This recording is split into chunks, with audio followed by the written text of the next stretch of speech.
Arbitration and conciliation act. जब हमारे पास civil procedure code है तो इसकी क्या जरूरत थी? सीपीसी जो है ना वो रिजिड है, कॉम्प्लिकेटेड है, इनफ्लेक्सिबल है, एक्सपेंसिव है, फॉर्मल ज़्यादा है, टाइम ज़्यादा लगता है और पैसे भी ज़्यादा लगते हैं। On the other hand arbitration and conciliation act जो है ये फास्ट है। फास्ट है तो पैसे भी कम खर्च होंगे, टाइम कम लगेगा तो पैसे भी कम खर्च होंगे। रिजिड नहीं है, कॉम्प्लेक्स नहीं है इसका प्रोसीजर। तो ये फर्क है इसमें और सीपीसी में। अब आर्बिट्रेशन एंड कंसिलिएशन एक्ट जो है उसमें तुम वही मामले लेके जा सकते हो जो मामले सिविल नेचर के हैं। सिविल नेचर का क्या मतलब है?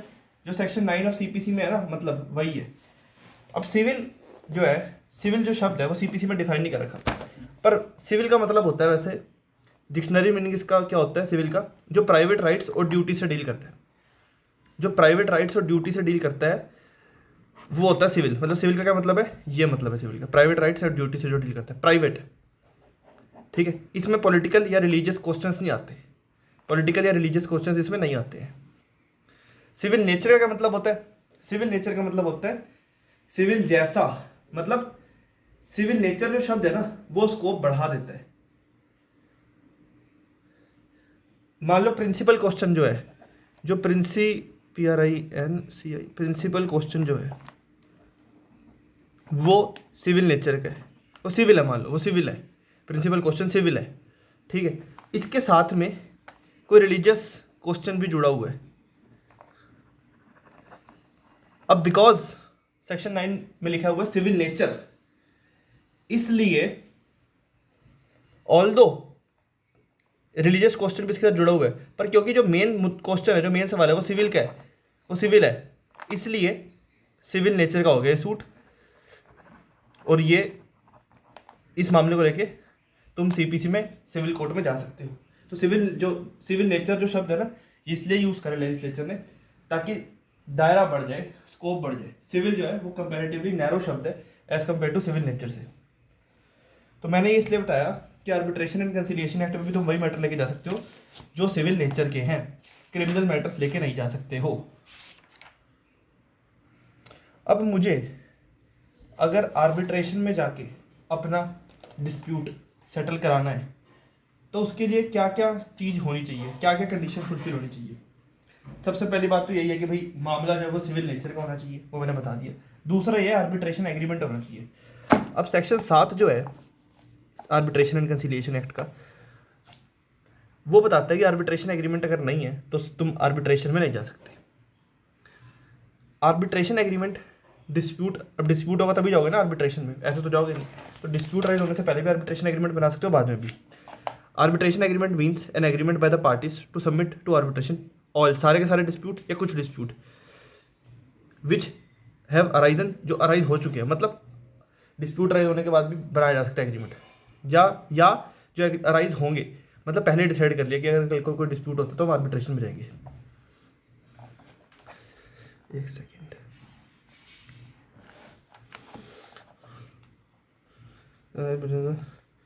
In respect of a defined legal relationship, defined legal relationship होना चाहिए, डिफाइंड लीगल रिलेशनशिप होना चाहिए पार्टीज के बीच में।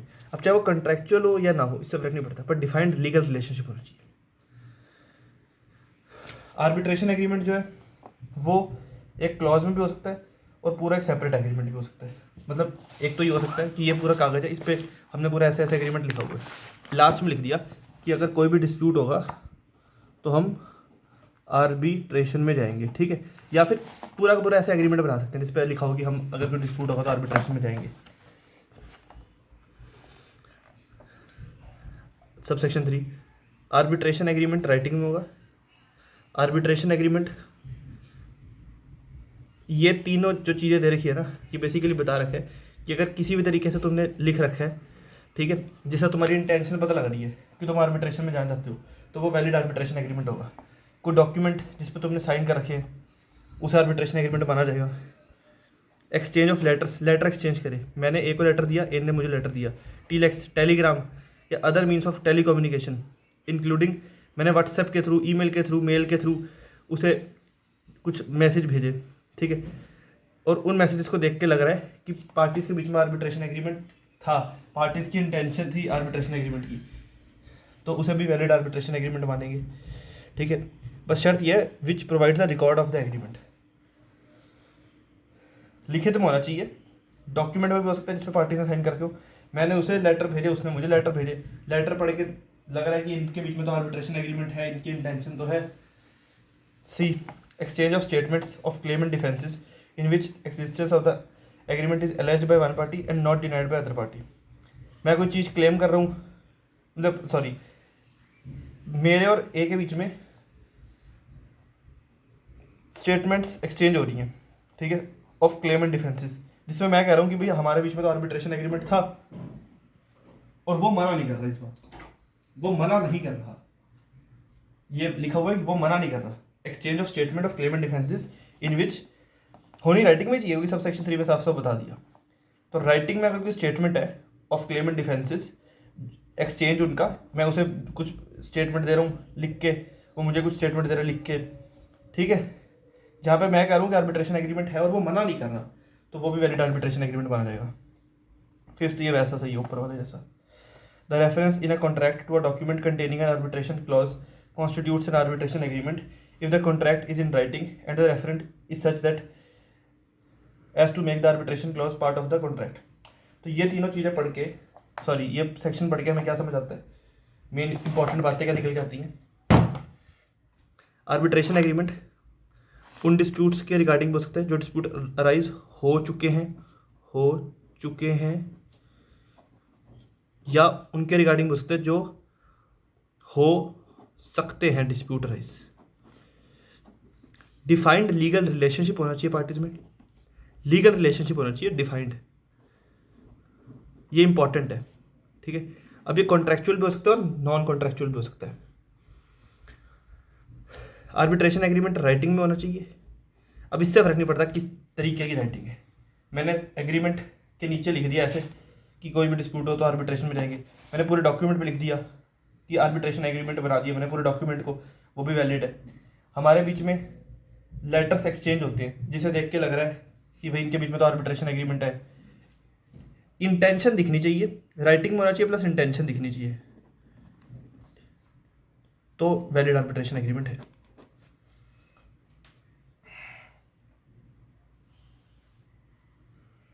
अब मैंने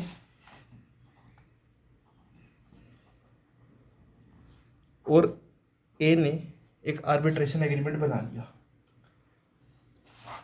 ठीक है, डिस्प्यूट अराइज हो जाता है। मैंने ए के साथ कॉन्ट्रैक्ट करा कि मैं तेरे को गुड्स दूंगा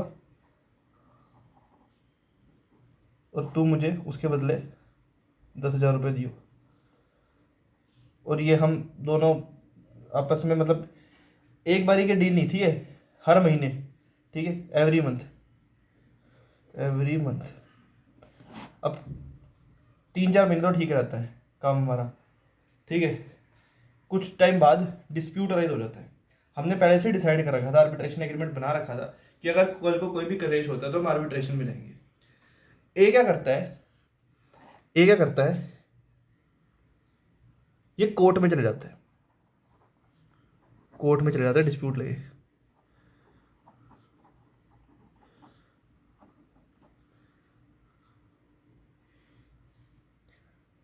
मैं कोर्ट में जाता हूं और कहता हूं कि भाई हमारे बीच में तो आर्बिट्रेशन एग्रीमेंट है, और मैं ये बात WS फाइल करने से पहले बोलता हूं, तो अब कोर्ट क्या करेगी, कोर्ट हमें रेफर कर देगी टू आर्बिट्रेशन।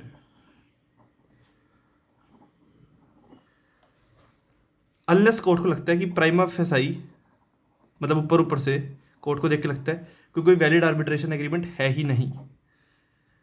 फिर से बताता हूँ, मैंने ए के साथ कॉन्ट्रैक्ट करा कि मैं तुझे गुड्स दूंगा और तू मुझे 10,000 रुपये देगा हर महीने। हम ये डील मतलब हर महीने 15 तारीख को ये वाला सिस्टम हुआ करेगा। हर 15 महीने की 15 तारीख को तू मुझे गुड्स देगा, सॉरी मैं तुझे गुड्स दूंगा और तू मुझे उसी दिन 10,000 रुपये दे दिया अगर।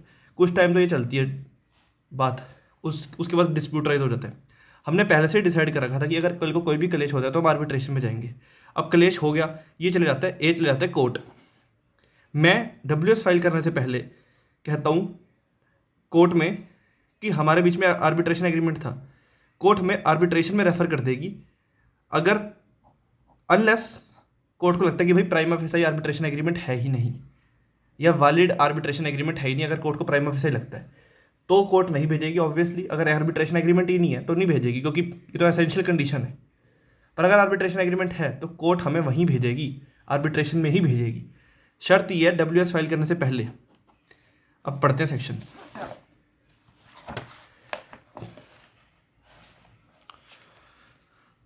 A judicial authority before which an action is brought in a matter which is the subject of an arbitration agreement. Arbitration agreement था हमारे बीच में और ए चला गया कोर्ट में. If a party to the arbitration agreement or any person claiming through or under him so applies not later than the date of submitting his first statement on the substance of the dispute. मतलब ये जो first statement on the substance of the dispute है ना, ये WS है. Then notwithstanding any judgment, decree or order of the Supreme Court or any court, ठीक है, हमें कोर्ट, जिस कोर्ट में दूसरे वाला बंदा मतलब हमारे एग्जाम्पल में एक कोर्ट गया तो कोर्ट जो है हमें वो भेज देगी आर्बिट्रेशन में। अगर कोर्ट को लगता है कि prima facie arbitration agreement valid arbitration agreement exist करता है। अगर कोर्ट को लगता है कि prima facie valid arbitration agreement exist नहीं करता फिर कोर्ट हमें नहीं भेजेगी। अब ये तो प्रोसीजरल बातें हैं। मुझे कोर्ट में ओरिजिनल आर्बिट्रेशन एग्रीमेंट देना होगा या फिर उसकी सर्टिफाइड कॉपी, ठीक है।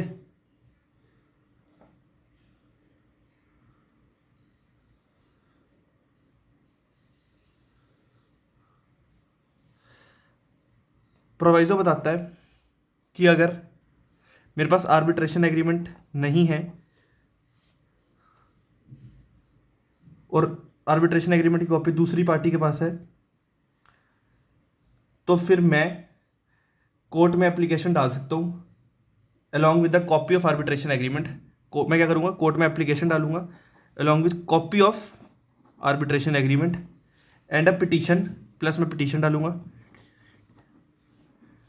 प्रेइंग द कोर्ट, प्रे करूँगा कोर्ट से कि दूसरी पार्टी को बुलाओ और उसे कहो कि वो ओरिजिनल आर्बिट्रेशन एग्रीमेंट दे या उसकी सर्टिफाइड कॉपी दे।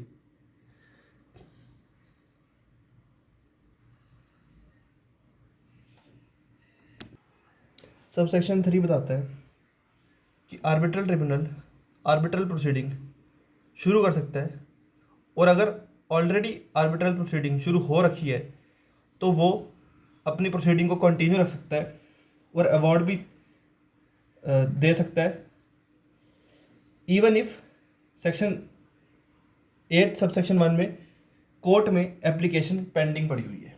तो मतलब आर्बिट्रल ट्रिब्यूनल अपना काम शुरू कर सकते हैं इवन इफ सबसेक्शन 1 में एप्लीकेशन पेंडिंग पड़ी हुई है कोर्ट में। अब सेक्शन 9 बताता है कि अगर मुझे कोई इंटरिम मेजर चाहिए तो मैं कोर्ट में जा सकता हूँ। अगर मुझे कोई इंटरिम मेजर चाहिए तो मैं कोर्ट में जा सकता हूँ। इंटरिम मेजर जैसे कि एक सेकेंड,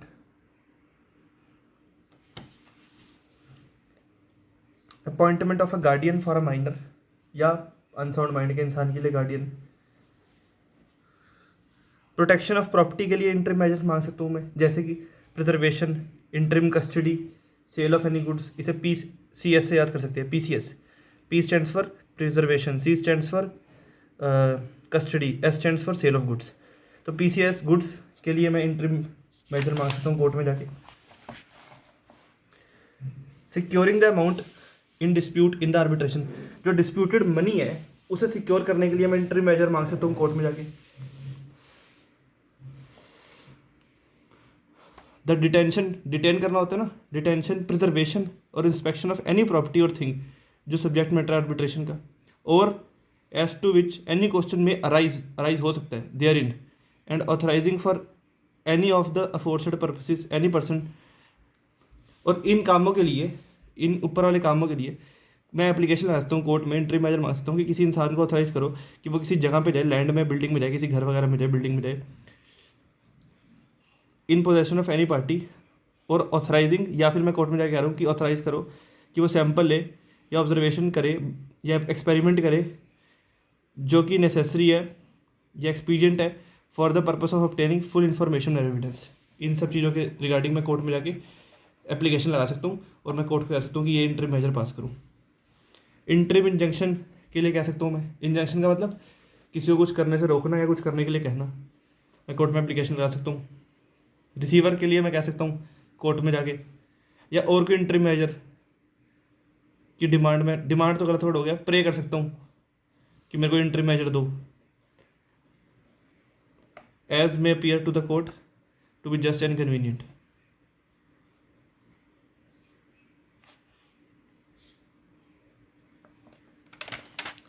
अब ये सब जो एप्लीकेशंस है, इंटरिम मेजर की जो एप्लीकेशन है, ये आर्बिट्रल ट्रिब्यूनल बनने से पहले भी मैं लगा सकता हूँ, बनने से पहले, आर्बिट्रल ट्रिब्यूनल के बनने से पहले, क्योंकि देखो आर्बिट्रल ट्रिब्यूनल जो है ना वो कॉन्स्टिट्यूट करना पड़ता है, बनाना पड़ता है, ठीक है। अभी बाद में पढ़ेंगे सेक्शन इसके हैं, पर ऐसा समझ लो कि भाई आर्बिट्रल ट्रिब्यूनल एग्जिस्ट ही नहीं करता। तो एग्जिस्ट नहीं करता जब, और मुझे कोई इंटरिम मेजर चाहिए, मुझे ऐसा लग रहा है कि अगर कोर्ट ने ये इंटरिम मेजर पास नहीं करा, लेट्स से मैं कोर्ट में एप्लीकेशन लगाता हूँ कि कोई गुड्स हैं उन्हें प्रिजर्व करने के लिए आप ऑर्डर पास कर दो, क्योंकि मुझे लगता है कि अगर आपने ऑर्डर पास नहीं करा तो जो दूसरी पार्टी है वो गुड्स को ख़राब कर देगी, और अगर उसने सब्जेक्ट मैटर ही ख़राब कर दिया, गुड्स ही ख़राब कर दिया, मतलब गुड्स ही सब्जेक्ट मैटर थे, तो फिर तो आर्बिट्रेशन का पर्पस ही नहीं रह जाएगा। तो अभी आर्बिट्रल ट्रिब्यूनल कॉन्स्टिट्यूट नहीं हुआ, बना नहीं है, ऐसे समझ लो, ठीक है। मैं कोर्ट में जाता हूँ, मैं कहता हूँ कि अगर आपने प्रिजर्वेशन ऑफ गुड्स के लिए इंटरिम ऑर्डर नहीं पास करा तो दूसरी वाली पार्टी हो सकता है इस चीज़ को ख़राब कर दे, गुड्स को ख़राब कर दे, और उसके बाद अगर उसने ख़राब ही कर दिया तो फिर तो आर्बिट्रल प्रोसीडिंग का फ़ायदा ही नहीं रह जाएगा। तो पहले आर्बिट्रल ट्रिब्यूनल बनने से पहले मैं कोर्ट में जा सकता हूँ। आर्बिट्रल ट्रिब्यूनल बन गया, ड्यूरिंग आर्बिट्रेशन प्रोसीडिंग में मैं कोर्ट में जा सकता हूँ, और ये सब मैं चीज़ें इन सब चीज़ों को मैं एप्लीकेशन लगा सकता हूँ कि ये ऑर्डर पास कर दो। आर्बिट्रल अवार्ड आने के बाद, जैसे सिविल सूट, जो सिविल कोर्ट होती है ना वो डिक्री पास करती है, आर्बिट्रेशन में अवार्ड पास होता है, सेम ही चीज़ है, निर्णय ही है, ये डिसीजन ही है, ठीक है, डिसीजन ही है, अवार्ड को डिसीजन कह देते हैं, ऐसे समझ लो। तो अवार्ड आने के बाद भी मैं कोर्ट में जा सकता हूँ और मैं इंटरिम मेजर मांग सकता हूँ, पर अवार्ड के एनफोर्समेंट से पहले, मतलब अवार्ड आने के बाद में मैं कोर्ट में जा सकता हूँ और इंटरिम मेजर मांग सकता हूँ, पर एनफोर्समेंट से पहले। अगर अवार्ड एनफोर्स हो गया फिर नहीं, ऑब्वियसली एनफोर्स हो गया फिर तो कहानी खत्म हो जाएगी। और ये सब चीज़ें देते टाइम, ये ऑर्डर अगर कोर्ट पास करना चाह रही है, ये ऑर्डर पास करते टाइम कोर्ट के पास वो सारी पावर होगी जो कोर्ट के पास होती है जब उसके सामने कोई प्रोसीडिंग चल रही होती है। तो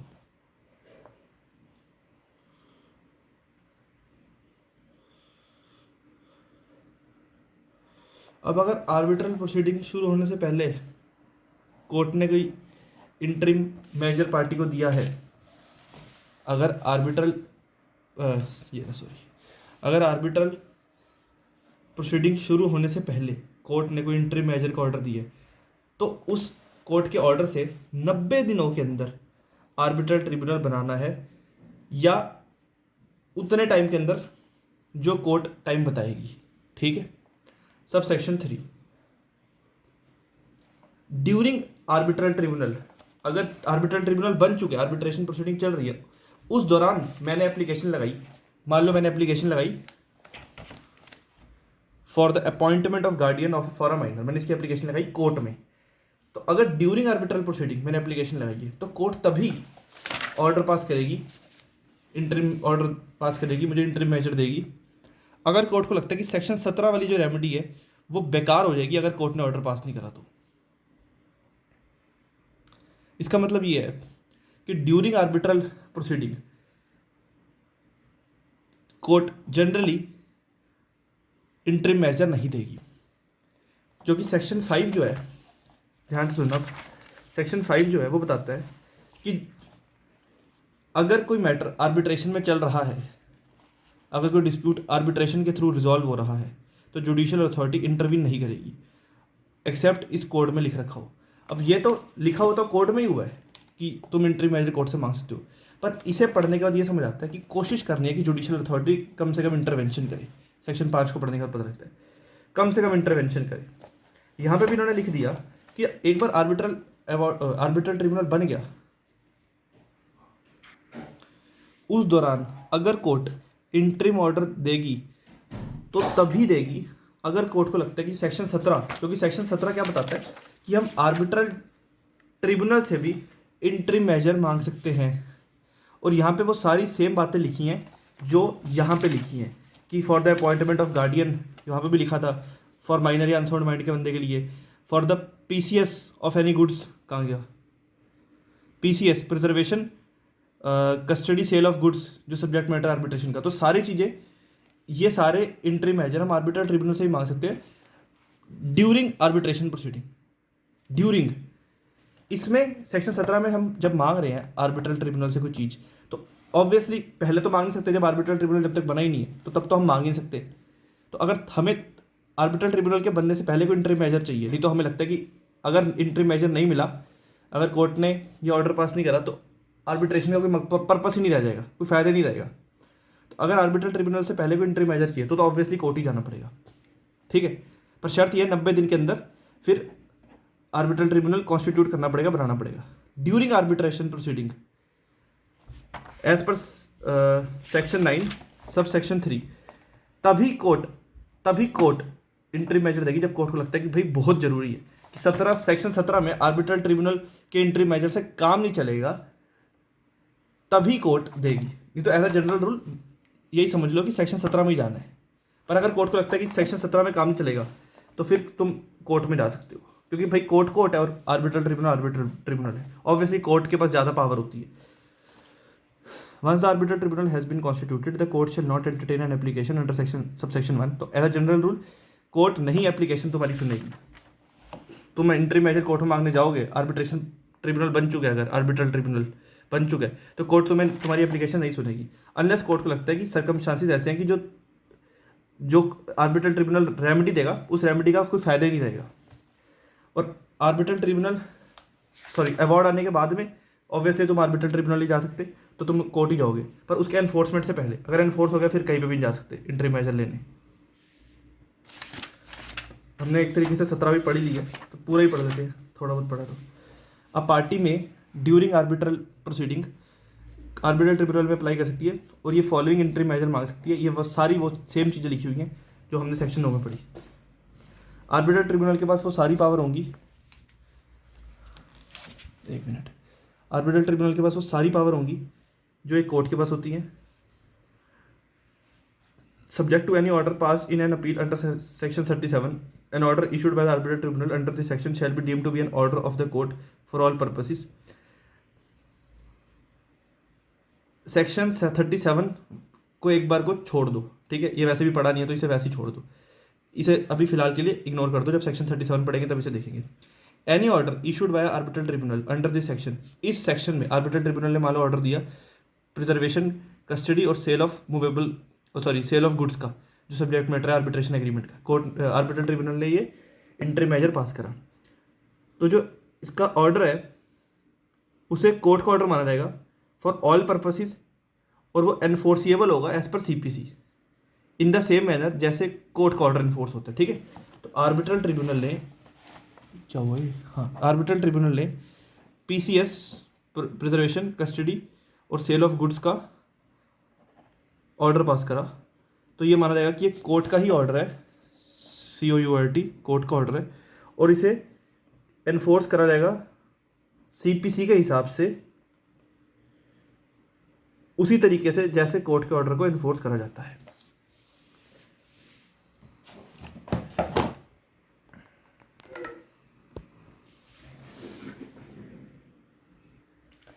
सेक्शन 10 बताता है कि parties are free to determine the number of arbitrators पर वो नंबर जो है जो पार्टीज डिसाइड कर रही है वो इवन नंबर नहीं होना चाहिए, क्योंकि फिर हो सकता है ना कि मतलब 4 आर्बिट्रेटर डिसाइड कर रही है पार्टीज ने कि भाई 4 आर्बिट्रेटर होंगे, ठीक है। अब दो एक मतलब ए और बी पार्टीज है, इन्होंने डिसाइड करा कि टोटल 4 आर्बिट्रेटर होंगे।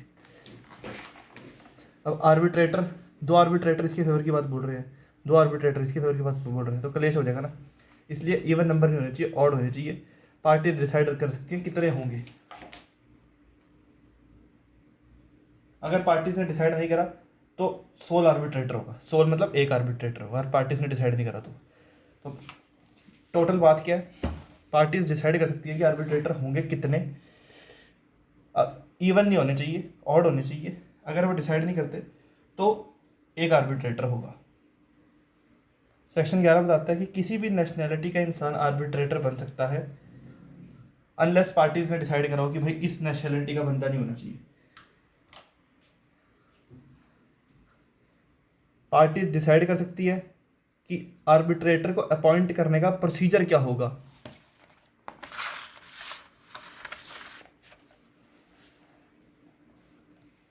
अगर पार्टीज एग्रीमेंट नहीं कर पाती, फेल हो जाती हैं, तो अगर आर्बिट्रेशन में 3 आर्बिट्रेटर हैं तो हर एक पार्टी एक एक आर्बिट्रेटर को अपॉइंट करेगी, और जो 2 आर्बिट्रेटर होंगे वो फिर तीसरे आर्बिट्रेटर को अपॉइंट करेंगे, जिसे कहते हैं प्रिसाइडिंग आर्बिट्रेटर। तो देखो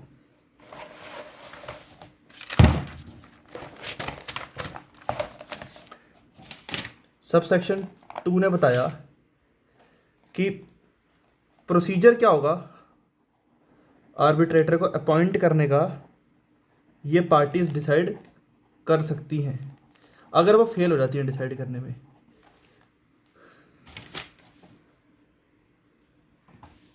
और उस फेल हो गई और उसमें आर्बिट्रेटर 3 थे, तो किस तरीके से होगा। मान लो पार्टी ए और बी हैं, तो एक आर्बिट्रेटर को ए अपॉइंट करेगा, एक आर्बिट्रेटर को, ये एक है ठीक है, बी अपॉइंट करेगा, और ये जो 2 आर्बिट्रेटर होंगे, ये तीसरे आर्बिट्रेटर को अपॉइंट करेंगे, जिसे कहेंगे हम presiding arbitrator, PRESIDING, presiding arbitrator, ठीक है। The supreme court and high court shall have the power to designate arbitral institutions from time to time which have been graded by the council under section 43I for the purpose of this act। तो supreme court के पास ये power होगी और high court के पास ये power होगी कि वो आर्बिट्रल इंस्टीट्यूशंस को डेजिग्नेट कर सकते हैं फ्रॉम टाइम टू टाइम। तो सिंपल ही मतलब ये अब सब याद करने वाली चीज़ है, इसमें कुछ समझने वाला नहीं है, मतलब आगे समझने वाली चीज़ है यहाँ पर, ये याद करने वाली है।